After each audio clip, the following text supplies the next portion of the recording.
Hello बच्चों। Welcome to the commerce केंद्र।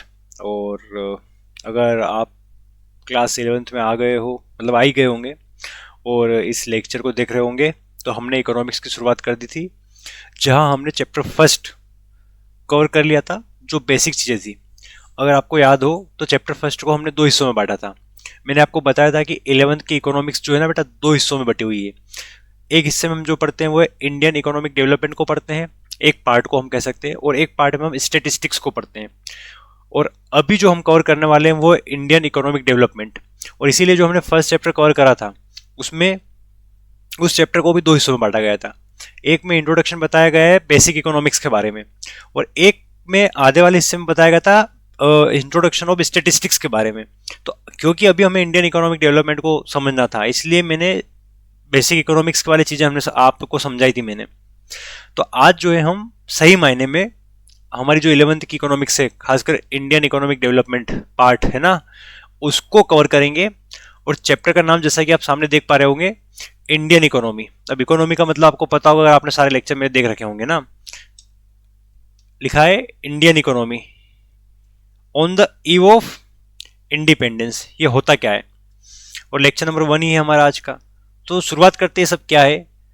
और जो आज हम टॉपिक कवर करने वाले, बहुत इंपॉर्टेंट टॉपिक कवर करने वाले हैं, है ना। इससे आपकी जो बेसिक चीजें रहेगी इंडियन इकोनॉमी के बारे में, वो काफी स्ट्रॉन्ग होने वाली है। तो सबसे पहले हम देखेंगे जो क्लास 10th में हम पढ़ चुके होते हैं ऑलरेडी, क्या सेक्टर्स ऑफ इंडियन इकोनॉमी के बारे में पढ़ेंगे, जिसमें क्या क्या आता है। एग्रीकल्चर सेक्टर, जिसको हम प्राइमरी सेक्टर बोलते हैं, इंडस्ट्रियल सेक्टर, जिसको हम सेकेंडरी सेक्टर बोलते हैं, और सर्विस सेक्टर, जिसको हम जो है टर्सरी सेक्टर कहते हैं। तो इन तीनों की चीजों के बारे में पढ़ेंगे हम, 1, 2 और 3, ये 3 सेक्टर के बारे में हम पढ़ेंगे।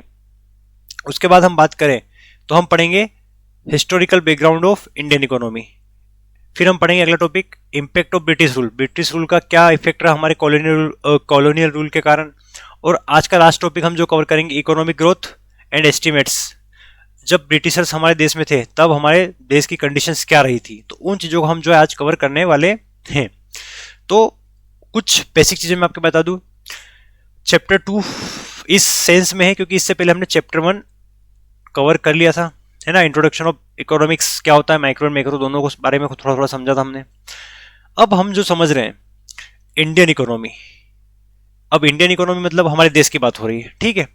On the eve of independence, मतलब जब हमारा देश बेटा आजाद होता है, यानी कि कब आजाद हुआ था, 1947।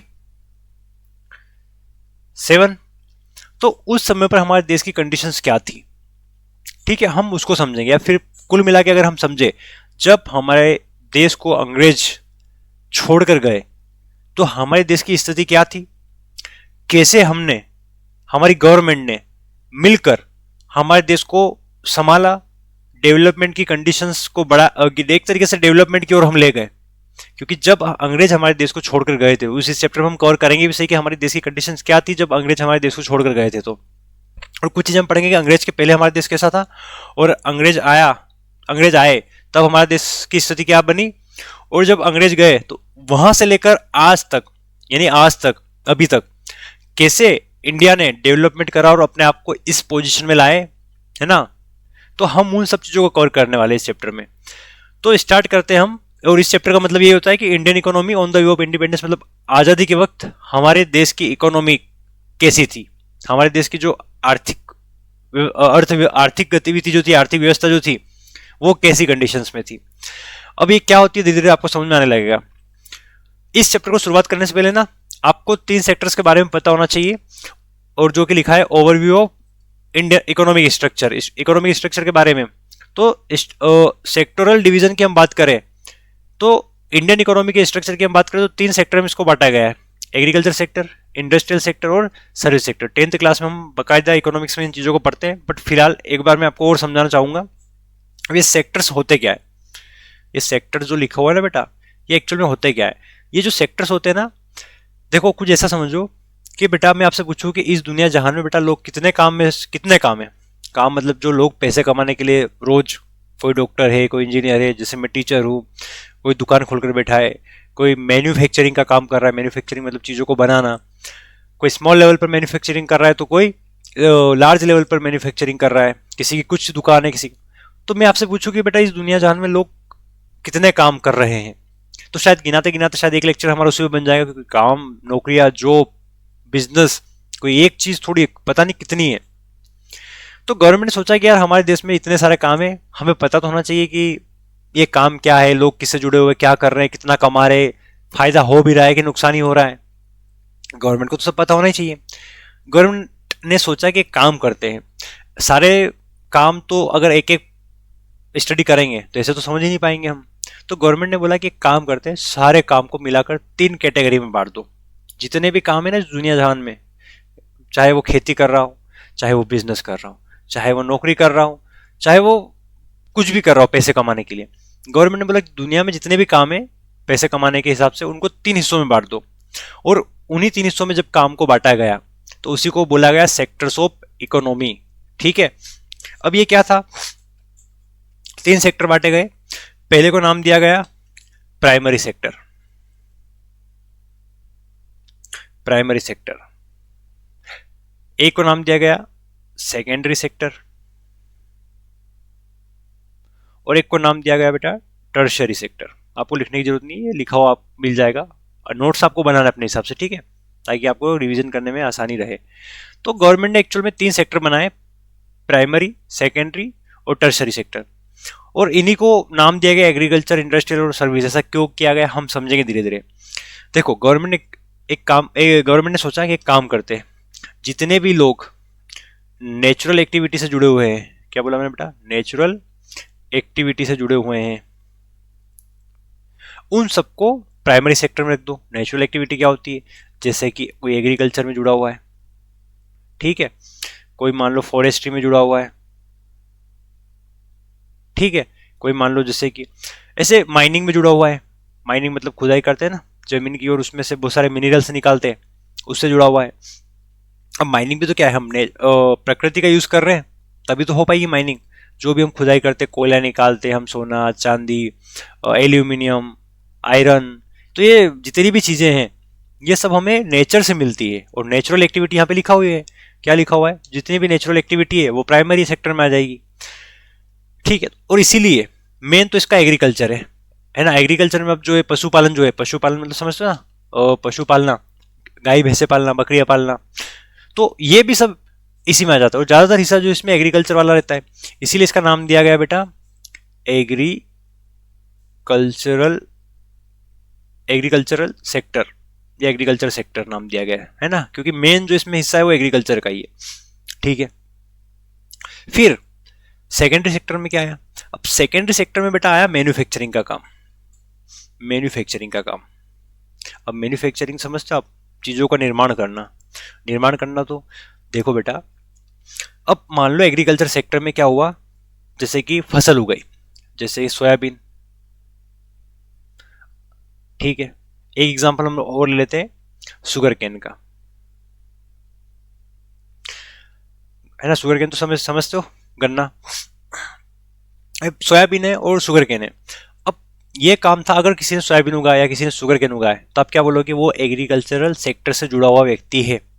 हमने अभी पढ़ा ना कि जो भी एग्रीकल्चर से जुड़ा हुआ व्यक्ति है, जो भी फॉरेस्ट्री से जुड़ा हुआ व्यक्ति है, जो भी माइनिंग का काम कर रहा है, वो सारे काम हम एग्रीकल्चर सेक्टर या प्राइमरी सेक्टर में रखते हैं। तो अब हमने सोयाबीन, मतलब हमने क्या, किसान ने मान लो सोयाबीन उगाया हो, शुगर केन ने गन्ना उगाया हो, तो उसने एग्रीकल्चरल सेक्टर से जुड़ा हुआ काम करा। फिर सोयाबीन को आप किसी इंडस्ट्री में ले गए, किसी कंपनी में ले गए, किसी, है ना, एक तरीके से मिल में ले गए, जहां पर उससे ऑयल एक्सट्रैक्ट कर लिया, और हमने तैयार करा सोयाबीन का तेल, है ना, खाने के लिए। और शुगर केन का मान लो शुगर, हमने चीनी हमने जो है तैयार करी। तो हमने क्या करा, यहाँ पर मैन्युफैक्चरिंग करा ना, यानी जो एग्रीकल्चरल सेक्टर का यूज कर हमने उससे कोई गुड्स बनाए यूज करने के लिए, तो उसको बोला गया मैन्युफैक्चरिंग। अब यानी कोई मैन्युफैक्चरिंग का काम कर रहा है ना, कोई निर्माण का काम कर रहा है, तो हम बोलते हैं उसको कि वो सेकेंडरी सेक्टर से जुड़ा हुआ काम कर रहा है। मतलब कोई भी मैन्युफैक्चरिंग का काम होना चाहिए। जैसे फॉर एग्जांपल, अगर गांव पर छोटे लेवल पर कोई मिट्टी के बर्तन भी बना रहा है, तो वो भी मैन्युफैक्चरिंग का काम करेगा, वो भी इस सेक्टर में आएगा, सेकेंडरी सेक्टर में आएगा या मैन्युफैक्चरिंग सेक्टर में आएगा। समझ में आ रहा है। या फिर कोई जो फर्नीचर बनाने वाला हो आपके गाँव में, छोटा से छोटा, क्योंकि वो भी मैन्युफैक्चरिंग का काम कर रहा है, तो वो भी जो है सेकेंडरी में आएगा। या कोई कंस्ट्रक्शन का काम चल रहा है, कोई रोड बन रहा है, बिल्डिंग बन रही है, डैम बन रहे हैं, तो वो भी सेकेंडरी सेक्टर में ही आएगा। तो मेन है मैन्युफैक्चरिंग, या दूसरा जो है कंस्ट्रक्शन का काम। ये दोनों जो होते हैं बेटा, ये कंस्ट्रक्शन, ये जो है दोनों ही सेकेंडरी सेक्टर में आते हैं। मतलब वो लोग जो नेचुरल एक्टिविटी काम करते हैं वो सब प्राइमरी सेक्टर में आते हैं, एग्रीकल्चर सेक्टर में आते हैं। जो मैन्युफैक्चरिंग या कंस्ट्रक्शन का काम करते हैं वो सेकेंडरी सेक्टर में आते हैं। और जो सर्विस वाले काम जो दे रहे हैं, सर्विसेज के काम जो कर रहे हैं, जैसे एज ए टीचर मैं भी आपको क्या कर रहा हूँ, पढ़ा रहा हूँ, सर्विस दे रहा हूँ, है ना, कोई वस्तु बना के दे रहा हूँ आपको क्या मैं। जैसे कि एक कंपनी है, इंडस्ट्री है या उद्योग है, तो वो तो कोई ना कोई गुड्स बनाएगा आपके खाने के लिए। शुगर ही मान लो, चाय पत्ती मान लो, जो भी आप कपड़े पहन रहे हो वो मान लो, जिस फोन में आप लेक्चर देख रहे हो फोन ही मान लो, कभी ना कभी बने होंगे ना। तो वो तो आप गुड्स बनाए थे, ऐसे सर्विस भी बनती है। सर्विस को आप टच नहीं कर सकते, जिसको आप सिर्फ एक तरीके से क्या कर सकते हो, एक तरीके से आप सर्विस को कैसे टच करोगे, उसका तो सिर्फ आप एक तरीके से अपना जो काम है वो सेटिस्फाई कर सकते हो, अपनी जरूरतों को पूरा कर सकते हो। जैसे फॉर एग्जाम्पल आपको जरूरत थी लेक्चर देखने के लिए, तो आपने लेक्चर देखा, आपकी जरूरत पूरी हुई, लेकिन आपको कोई चीज़ मिली थोड़ी, तो इसको सर्विस बोलते हैं। तो सर्विस से जुड़ी हुई जितनी भी चीज़, जैसे ट्रांसपोर्ट, जैसे कि बेटा एक सेकेंड रुकना है, ट्रांसपोर्ट हो गया। ट्रांसपोर्ट समझते हो सभी? ट्रांसपोर्ट एक चीज़ों को एक जगह से दूसरी जगह ले जाने के लिए जो चीज़ें जरूरत लगती है वो ट्रांसपोर्ट होता है। जैसे मान लो एग्रीकल्चर सेक्टर में सोयाबीन उगे थे, सोयाबीन को किसी कंपनी में ले जाना था, तो एक ट्रक की आवश्यकता थी। तो ट्रक क्या है? ट्रांसपोर्ट है। तो ट्रांसपोर्ट देखो, ऐसा थोड़ी ट्रक ही खरीद लिया, ऐसा थोड़ी था कि एग्रीकल्चर सेक्टर से सीधा मैन्युफैक्चरिंग सेक्टर में ट्रक गया तो ट्रक भी वहीं के वहीं रोक लिया गया। वो तो अपना जो सोयाबीन है वो उतारेंगे, ट्रक वापस फ्री। तो ट्रक ने सोचो क्या बेचा? सर्विस बेची। ट्रक थोड़ी बिका अपने आप। तो सर्विस ट्रांसपोर्ट हो सकता है, या इंश्योरेंस, बीमा, है ना, बीमा वाले भी आपको सर्विस देते हैं, वो भी कोई प्रोवाइड करते हैं सर्विस की, अगर ऐसा हुआ तो हम आपको इंश्योरेंस देंगे, यानी सर्विस का काम कर रहे हैं। जैसे बैंक मान लो, बैंक आपके पैसे को डिपॉजिट करके रखती है, आपको जरूरत पड़ती है तो लोन देती है, तो वो भी तो सर्विस दे रही है बैंक भी। तो जो सर्विस होती है उसी को टर्सरी सेक्टर कहा गया। अब मैंने आपको बोला था ना कि इस दुनिया जहां में जितने भी काम है उनको 3 हिस्सों में बांट दिए। अब सोचो आप, या तो प्राइमरी में आएगा, सेकेंडरी में आएगा, टर्सरी में आएगा। आप चाहो तो कमेंट में लिखकर कोई काम बताना, तो मैं खुद उसको बता दूंगा कि ये प्राइमरी का है, सेकेंडरी का है, टर्सरी का है। यानी कि 3 सेक्टर में सारे काम जुड़ जाते हैं बेटा।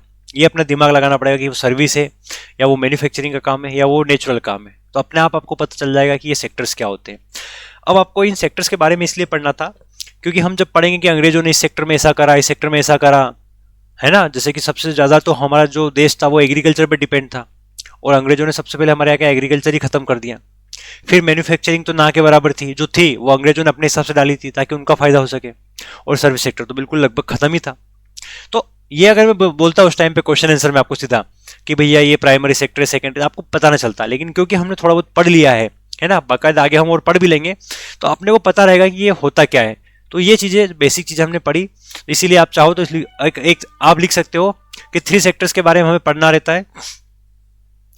कौन कौन सा बेटा? एग्रीकल्चर सेक्टर, इंडस्ट्रियल सेक्टर और सर्विस सेक्टर पढ़ते हैं।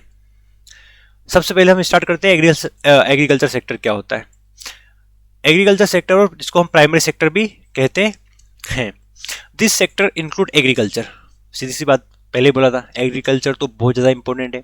अब क्योंकि एग्रीकल्चर है तो एनिमल हस्बेंडरी, पशुपालन, डेयरी फार्मिंग, दूध, दही, मक्खन, छाछ, पनीर, ये जितने भी चीज़ें डेयरी फार्मिंग में आ जाते हैं। पोल्ट्री फार्मिंग, है ना, मुर्गी पालन, फॉरेस्ट्री, जंगलों से जुड़ा हुआ काम, फिशिंग, मछलियों का काम। अब सोचो ये जितने भी मैंने नाम लिए, ये सारे नेचर पे डिपेंड करते हैं। तो एग्रीकल्चर सेक्टर में द प्रोडक्शन ऑफ कमोडिटीज, इसमें जितना भी प्रोडक्शन होता है वस्तुओं का, in this sector is made by exploiting natural resource. Main की पॉइंट ये है बेटा, यहाँ पर नेचुरल रिसोर्स का एक्सप्लॉइट करके इनका प्रोडक्शन किया जाता है। जैसे कि अगर मुझे फसल उगानी हो, जैसे कि क्रॉप, है ना, क्रॉप्स उगाने, मेरे को फसल उगानी हो, तो उसके लिए मुझे नेचर का यूज करना पड़ेगा। बोले सर कैसे? मेरे को जमीन चाहिए होगी, लैंड, है ना, लैंड के ऊपर ही जो टॉप लेयर होती है उसको बोलते हैं सोइल, तो वो भी नेचुरल है। फिर मुझे इरिगेशन के लिए वाटर चाहिए होगा, ठीक है, वो भी नेचर है। इसके बिना तो मैं खेती कर ही नहीं सकता ना, तो मुझे एक्सप्लॉइट करना पड़ेगा नेचुरल रिसोर्स का। जैसे माइनिंग करनी है, मुझे खुदाई करनी है, तो माइनिंग मुझे करनी है तो क्या करना पड़ेगा, लैंड डिग्रेडेशन करना पड़ेगा ना, जमीन की खुदाई करनी पड़ेगा, माइनिंग करनी पड़ेगा ना, जमीन की माइनिंग करनी पड़ेगी, तब जाके तो क्या होगा, वो अंदर से जो है मिनरल्स निकलेंगे। तो नेचुरल रिसोर्स का आपको यूज करना पड़ेगा और तब जाकर जो इस सेक्टर में प्रोडक्शन होता है। तो इसीलिए इसको नेचुरल नेचुरल बोल रहा हूं मैं, एग्रीकल्चर सेक्टर कहा जाता है या प्राइमरी सेक्टर भी इसको कहा जाता है। तो ये मेन पॉइंट याद रखना, this sector is made by exploiting of natural resource, तो ये मेन पॉइंट रहेगा, ठीक है। सेकेंड है इंडस्ट्रियल सेक्टर, नाम ही है इंडस्ट्रियल सेक्टर, क्योंकि इसको मैन्युफैक्चरिंग सेक्टर भी कहते हैं। मैन्युफैक्चरिंग का काम होता है और मैन्युफैक्चरिंग का काम तो इंडस्ट्री में होता है। कोई चीज निर्माण हो रही है, किसी चीज का निर्माण हो रहा है, बन रही है, तो वो कहाँ बनती है, इंडस्ट्री में, बोलते हैं ना इंडस्ट्री, इसीलिए इसको इंडस्ट्रियल सेक्टर भी कहते हैं और इसी को सेकेंडरी सेक्टर भी कहते हैं। अब देखते हैं इसमें, this sector comprise the activities involve manufacturing. अब इसमें वही चीजें, वही गतिविधियां इंक्लूड करी जाती है जो मैन्युफैक्चरिंग का काम करती है। वेरियस टाइप्स ऑफ गुड्स, बहुत सारे गुड्स का निर्माण करती है। कंस्ट्रक्टिंग बिल्डिंग्स, बिल्डिंग बन रही है। Industries include large scale as well as small scale industries, और इसमें जितनी भी इंडस्ट्री आती है, बड़े लेवल की इंडस्ट्रियां भी आती है, छोटे लेवल की इंडस्ट्रियां भी इसी में आती है। एग्जाम्पल इसमें दे रखा है बेटा, जैसे मैन्युफैक्चरिंग ऑफ क्लॉथ, कपड़े का बनना है ना, बाय हैंडलूम्स, भले हाथों से बात कर लो उसकी, मैच बॉक्स, बीड़ी, टॉयज, यूटेंसिल्स, बर्तन बनाना। Construction activity are also the part of industrial sector. तो बेटा देखो, इसमें दो चीज आप लोगों को नोटिस करनी है। एक तरफ लिखा है मैन्युफैक्चरिंग, ये आपको पता होना चाहिए, और एक तरफ लिखा है कंस्ट्रक्शन। देखो इसमें थोड़ा सा अंतर रहता है। मैन्युफैक्चरिंग मतलब जब बिल्डिंग बनती है ना, एक सेकेंड रुकना, कलर चेंज कर लेते हैं। जब बिल्डिंग, आपने सुना होगा अक्सर, बिल्डिंग बन रही है, रोड बन रहे हैं, है ना, या डैम्स बन रहे हैं, या ब्रिज बन रहे हैं, एक और कोई गुड्स बन रहे हैं।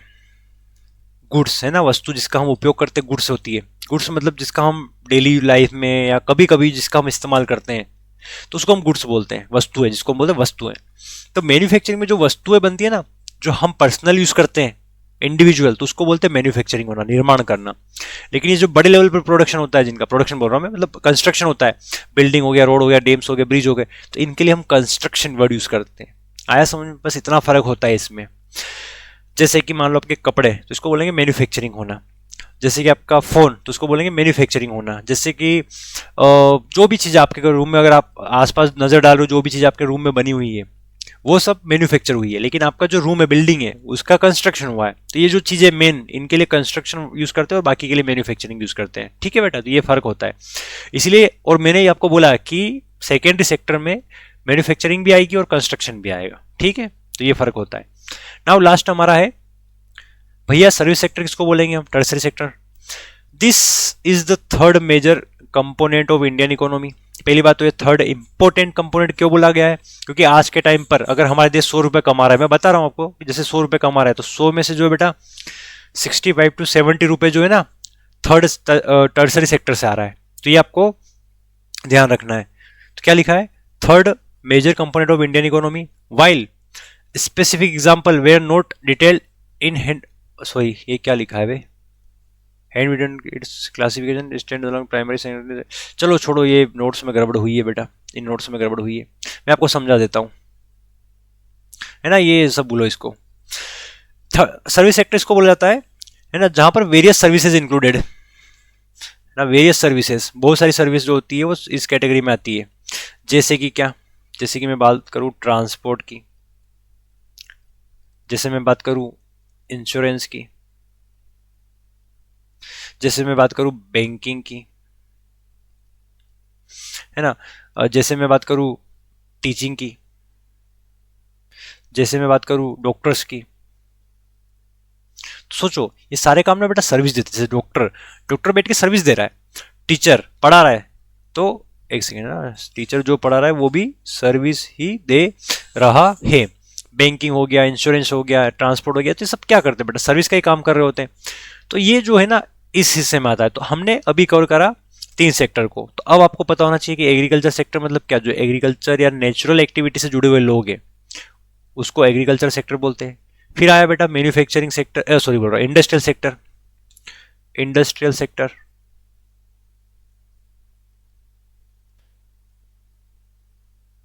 और थर्ड जो हमने पढ़ा वो था बेटा सर्विस सेक्टर।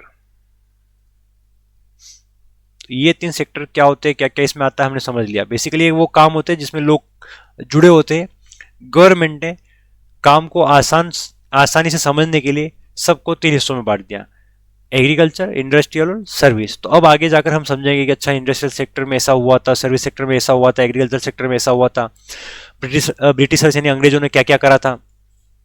तो अभी तक हमने सेक्टर्स को समझा था। सही मायने में हमारे जो है इकोनॉमिक्स 11th की वो चालू होती है अब से। सबसे पहले हम देखेंगे हिस्टोरिकल कॉन्टेक्स्ट, है ना, कि क्या कंडीशन थी, खासकर प्री ब्रिटिश रूल यानी ब्रिटिश के आने से पहले, अंग्रेजों के आने से पहले, ठीक है, क्या कंडीशन थी हमारे देश की। पहले हम बात करें तो इकोनॉमिक हेल्थ, मतलब इकोनॉमिक की कंडीशंस क्या थी हमारे देश में, इकोनॉमिक कंडीशंस क्या थी। Before British rule the Indian economy was very sound, बहुत अच्छी थी, Indian economy was very sound, सब कुछ बढ़िया चल रहा था। रिमार्केबल प्रोग्रेस हो रही थी, मतलब डेवलपमेंट की कंडीशंस में थे, बहुत अच्छा प्रोग्रेस हो रहा था। Was made not only in agriculture sector, याद रहे बेटा, सिर्फ एग्रीकल्चर सेक्टर में नहीं, but also in industrial sector. मतलब हमारे उस समय की बात करें, अंग्रेज के आने से पहले, अंग्रेज ने हमारे देश पर लगभग 200 साल तक राज करा था, आपको अगर पता हो तो। यानी 1947 में तो हम अब फ्री हुए थे, उसके पहले भी 200 साल पहले की बात हो रही है। तब तक हमारे देश की कंडीशन सोच रहे हैं हम बेटा, उस टाइम की हम बात कर रहे हैं। तो उस समय भी जो हमारा एग्रीकल्चर सेक्टर था वो तो अच्छा था ही था, साथ में उस समय हमारा इंडस्ट्रियल सेक्टर बहुत अच्छा था। आज के टाइम पे भी हमारा इंडस्ट्रियल सेक्टर कंपटीशन नहीं कर पा रहा है चाइना से, यूएसए से, बाकी देशों से, लेकिन उस टाइम पर हमारा इंडस्ट्रियल सेक्टर बहुत ज्यादा डेवलप्ड हुआ करता था। हाँ, समय के हिसाब से हम देखें तो बहुत हुआ करता था, आज के टाइम की टेक्नोलॉजी नहीं थी, लेकिन उस समय के हिसाब से जो चीजें होनी चाहिए थी वो थी। इंटरनल ट्रेड हुआ करते थे, इंटरनल ट्रेड, और इंटरनल ट्रेड का मतलब देश के अंदर ही एक कोने से दूसरे कोने, उसको बोलते हैं इंटरनल। एक्सटर्नल का मतलब एक देश से दूसरे देश में। तो उस टाइम पर इंटरनल ट्रेड चला करते थे, व्यापार चला करते थे। और खासकर हैंडीक्राफ्ट यानी हाथों से निर्माण की गई वस्तुएं जो बहुत प्रचलित हुआ करती थी, बहुत चलती थी, ना सिर्फ इंडिया में, इंडिया के बाहर भी बहुत ज्यादा डिमांड थी उन चीजों की, हैंडीक्राफ्ट्स की। तो हम कह सकते हैं कि ब्रिटिशर्स के आने से पहले, मतलब लगभग आज से 300 साल के पहले की बात हो रही है, उस टाइम पे एग्रीकल्चरल एक्टिविटी की हम बात करें तो हम टॉप पर हुआ करते थे। हम बात करें इंडस्ट्री की, इंडस्ट्री में भी खासकर हैंडीक्राफ्ट की, मतलब हाथों से निर्मित जो वस्तु हुआ करती थी उनकी, तो हम सब उसमें जो है बहुत ज्यादा प्रोग्रेस पे थे। फिर उस समय पर ग्लोबल पॉपुलैरिटी थी, मतलब हमारी पहचान थी पूरे विश्व भर में इंडिया की। India was very popular for exporting commodities. हम जो है हमारे देश से चीजों को एक्सपोर्ट करते थे। एक होता है एक्सपोर्ट, एक होता है इंपोर्ट। इंपोर्ट मतलब दूसरे देशों से चीजों को मंगवाना, इन करना, इंपोर्ट करना, और एक्सपोर्ट मतलब बाहर भेजना। तो हमारे देश से वस्तुएं बाहर जाया करती थी, सच एज जैसे कि कॉटन, है ना, कॉटन आपको पता है, कॉटन क्लॉथ, एक तरीके से सूती कपड़ा, जूट, जूट जिससे भी धागे बनते हैं, कपड़े बनते हैं ना, ये जो थैले वगैरह जो किसान यूज करते हैं वो भी जूट से बनते हैं। इंडिगो, नील की खेती, जो आज भी सफेद कपड़े धोने के लिए नील आती है ना, उसकी बात हो रही है यहाँ पर। लाख, लाख अगर गर्ल्स को पता होगा, लाख की चूड़ियां आया करती है वो। उसके बाद राइस, डायमंड्स एंड ज्वेल्स, मतलब ज्वेलरिया। तो ये सब हमारे देश से बाहर देशों में जाया करती थी, मतलब हमारे देश की कंडीशन उतनी अच्छी हुआ करती थी एक टाइम पे। हम बात करें ट्रेड लॉजिस्टिक्स की, मतलब किस व्यापार के रास्ते क्या क्या थे। Almost all civilized nation are were dependent to on India, मतलब जितने भी डेवलप्ड सिविलाइज्ड नेशन, जितने भी विकसित देश हुआ करते थे वो सब इंडिया के ऊपर डिपेंड करते थे फॉर दिस कॉमोडिटीज। मतलब जितने भी हमने नाम लिए ना, उन सब इंडिया के ऊपर डिपेंड हुआ करते थे देश। This trade was conducted surface transport through Afghanistan और ईरान, मतलब ईरान और अफगानिस्तान के होकर। एक तो सरफेस रास्ता भी हुआ करता था, दूसरा ओशियन ट्रांसपोर्ट, मतलब समुद्र रास्ता भी, समुद्र से भी रास्ता हुआ करता था, और स्थल से भी ये रास्ता हुआ करता था, मतलब लैंड से भी हुआ करता था और वाटरवे भी हुआ करता था। तो अभी तक हमने पढ़ा कि अंग्रेजों के आने से पहले हमारे देश की कंडीशन बहुत अच्छी थी, ठीक है। हम इंटरनल व्यापार भी कर रहे थे, मतलब देश के अंदर भी व्यापार करते थे, देश के बाहर भी व्यापार करते थे। हमारे देश में इंडस्ट्रियल सेक्टर भी हुआ करता था, खासकर हैंडीक्राफ्ट का। हमारे देश में एग्रीकल्चर भी बहुत ज़्यादा हुआ करता था। हमारे देश में मेन जो चीज़ें थी आपको याद रखनी है, कॉटन हो गया, jute, Indigo, lakh, rice, diamond, jewels, ये मेन हुआ करती थी। छोटी मोटी चीज़ें और भी हुआ करती थी। और ट्रेड लॉजिस्टिक की हम बात करें तो हम दो रास्तों से व्यापार किया करते थे। एक जो था बेटा स्थल यानी लैंड रास्ता, जमीनी रास्ता, और एक था समुद्र यानी वाटरवेज। फिर impact of British colonial rule, जब हमारे देश में ब्रिटिशर्स आए तो क्या उसका इम्पैक्ट देखने को मिला। इकोनॉमिक शिफ्ट, सबसे पहले तो हमें इकोनॉमिक शिफ्ट देखने को मिला। शिफ्ट का मतलब होता है पता है, एक जगह से दूसरी जगह बोलते ना भाई तू इधर से उधर शिफ्ट हो जा। तो सबसे पहले हमारे इकोनॉमिक शिफ्ट होने हैं। अब क्या हुआ था शिफ्ट देखते हैं। The advent of British rule, जैसे हमारे देश में अंग्रेज आते हैं, India altogether changed the phase of Indian economy, Indian economy का पूरा फेज ही बदल गया। क्या बदला? The main motto of the British rule was exploit करना, शोषण करना देश का, है ना, Indian economy as much as possible to flourish British industry. अब इसका मतलब क्या है कि उन्होंने इंडिया में सारी चीजें जो थी ना, एक तरीके से इंडिया को बिल्कुल निचोड़ दिया। जितने भी नेचुरल रिसोर्स हुआ करते सबको हड़प कर अपने देश में ले गए। और जो ये ना, to flourish the British industry, मतलब अपने देश की इंडस्ट्रियों को डेवलपमेंट करने के लिए हमारे देश से नेचुरल रिसोर्स ले गए। अब कैसे मैं बताता हूं आपको। जैसे इंडिया में सोयाबीन है, ठीक है, अब सोयाबीन इंडिया में है तो उन्होंने बोला कि एक काम करो, ये सोयाबीन जितने भी उगाओ उन सोयाबीन को आप ले लो ब्रिटेन में, और ब्रिटेन में क्या करो, हमारे यहाँ हम बड़े बड़े इंडस्ट्रिया डालेंगे और वहां पर यहाँ से सोयाबीन सस्ते दामों में लेंगे, वहां पर ऑयल बनाएंगे सोया का, और उस ऑयल को वापस इंडिया में आके बेचेंगे ज्यादा भाव में। मतलब सस्ते में ले जाना है, महंगी चीजें लाना है। तो उन्होंने पूरा फेज ही शिफ्ट कर दिया था, इसीलिए इसको आपको पढ़ना है और आपको समझना है। फिर हम बात करें सेकेंड की, तो ट्रांसफॉर्मेशन ऑफ बैकवर्डनेस, हमारे देश को पिछड़े एक तरीके से जो डेवलप्ड हुआ करता था, पूरे वर्ल्ड वाइड हम फेमस थे, वो अब पिछड़ने लगा था। बैकवर्डनेस का मतलब क्या? पिछड़ने लगा था। With in a short time, बहुत ही कम समय में British rule successfully converted the prosperous Indian economy, जो खुशहाल इकोनॉमी थी, देश था, इनटू बैकवर्ड इकोनॉमी, उसको पिछड़ा हुआ एक इकोनॉमी, एक देश बना दिया गया। फिर सप्लायर स्टेटस की हम बात करें, एक टाइम पे हम जो सप्लाई कर रहे थे ना, बहुत सारी चीजें पढ़ के आए थे उधर, लाख, diamond, jewels, rice, jute, cotton, तो इन सबको क्या कर दिया? कम कर दिया। The sole purpose of British colonial rule, जो मेन उनका मकसद हुआ करता था कॉलोनी का, वो to reduce countries being a raw material supplier for Great Britain own rapidly expanding modern industry base. अब इसका मतलब क्या था? देखो बेटो, यहां पर ब्रिटेन है मान लो, और यहां पर इंडिया है मान लो, ये हमारा इंडिया, ये उनका ब्रिटेन। उन्होंने क्या करा कि हमारे यहां से रॉ मटेरियल मतलब कच्ची सामग्री, रॉ मटेरियल मतलब कच्ची सामग्री जो प्रोडक्शन में यूज होती है ना। प्रोडक्शन में क्या क्या चीजें यूज होती है? जैसे मान लो आपको पेन बनाना, तो पेन के लिए आपको प्लास्टिक चाहिए होगी, आपको इंक चाहिए होगी, आपको उसके टिप चाहिए होगा।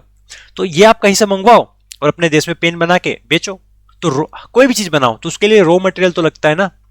जैसे कि आप मान लो बिस्किट खाते हो, तो बिस्किट में भी चलो मान लो गेहूं लगेंगे आटा बनाने के लिए, शक्कर लगेगी, आर्टिफिशियल फ्लेवर लगेगा, फिर उसकी पैकेजिंग करनी पड़ेगी, उसके लिए लेबर लगेंगे। तो कोई भी प्रोडक्शन करते हैं हम, उसके लिए बहुत सारी चीजें लगती है। तो प्रोडक्शन करने के लिए जो जो वस्तुएं इस्तेमाल होती है उसको हम बोलते हैं रॉ मटेरियल, कच्ची सामग्री।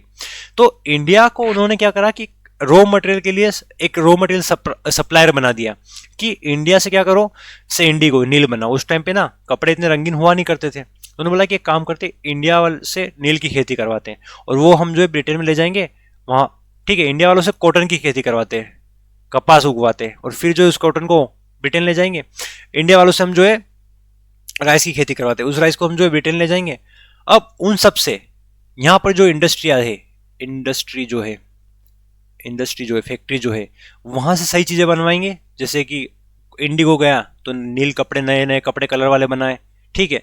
कॉटन गया तो उससे धागे वगैरह बने, तो उससे भी कपड़े बने। राइस गया, और इन सबको अच्छी चीजें बनाकर पैकेजिंग कर वापस इंडिया में ले आए।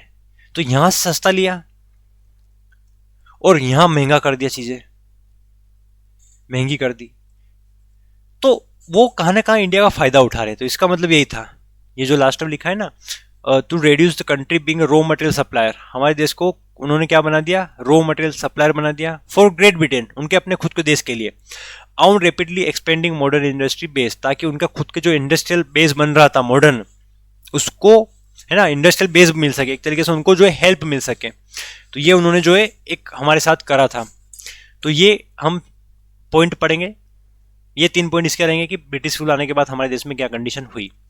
नाउ जब अंग्रेज थे तो उस टाइम पर इकोनॉमिक ग्रोथ और एस्टिमेशन मतलब हमारे देश की क्या कंडीशन थी, उस कंडीशन को हमें देखना हो तो थोड़े से हम कुछ फैक्ट देखते हैं। जैसे कि ग्रोथ रेट, जो हमारा ग्रोथ रेट था, ग्रोथ रेट समझते ना, ग्रोथ करना, विकास करना, तो उस किस रेट से हम विकास कर रहे थे। India growth of aggregate real output was less than 2%। बेटा सोच लो, हमारे देश में जो प्रोडक्शन हो रहा था ना, जैसे मान लो हमारे देश में 100 वस्तु है, तो 100 वस्तुओं में से हमारे देश में सिर्फ 2 ही वस्तुएं बची थी, बाकी 98 जो वस्तुएं वो बाहर से आती थी। 2% से भी कम प्रोडक्शन हम हमारे देश में कर पा रहे थे। देखो, India growth of aggregate real output, aggregate real output मतलब जो टोटल आउटपुट जो हमारा था, प्रोडक्शन जो हमारा था, वॉज लेस देन 2%, 2% से भी कम था।